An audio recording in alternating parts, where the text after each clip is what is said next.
ทักทายสบายดีสบายดีมาพบกับองค์บาทหนานะบานคิงบานค่ะในองค์บาทหนามันนี่ก็ลงวัดลงว่ามันนี่ละกะกีเอาบุญวัดธาตุดอกแก้วบุญประจำปีประจำบานแม่องค์เอกนะธาตุดอกแก้วธาตุดอกแก้วสมัครการนะพระธาตุดอกแก้วนะทุกคนเนาะคืออันนั้นเนี่ยพระธาตุดอกแก้วที่มาทุกคนนั่นแหละทุกคนนี่แหละเห็นไหมพระธาตุดอกแก้วอันนี้คือพระที่คู่บ้านคู่เมืองทุกคนกำลังทาง5 กะเกตเด้อยิบคันมาเบ่งต่อเลยนะสบายดี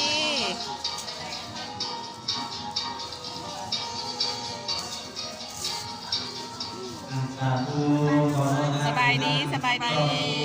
ไม่ออกอันนี้กำลังเน็บอันคันมาเบ่งอยู่เห็นปะ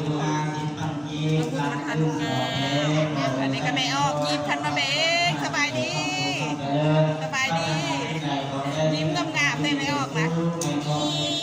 สบายดีกำลังหา5 กะเกมยิบคันมาเบ่งเลยทุกคนเลย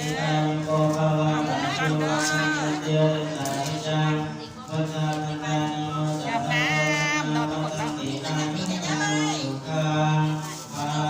แต่ผู้งามไม่ออกก็เห็นป่ะยิบคันมาเบ่งกันเป็นผู้งามไม่ออกกับบุญมาผ้าเด้อF4ทั้งลายเนาะทุกคนเนาะเห็นป่ะออกตุ่นญาติหนูเนาะทาง5 กะเกมผู้ใดก็เห็น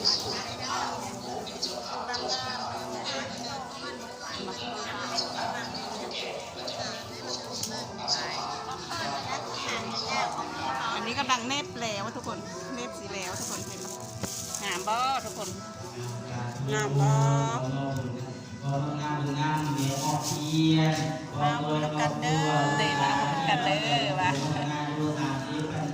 มาเอาข้าวผัดแกงกันเด้อเดี๋ยวมาเอาบุญกันเด้อเพิ่นว่าเอาบุญมาฝากทุกคนเด้อF4เด้อเดี๋ยวเอาบุญมาฝากทุกคนเนาะอันนี้คือวัดธาตุดอกแก้วเราทุกคนเนาะ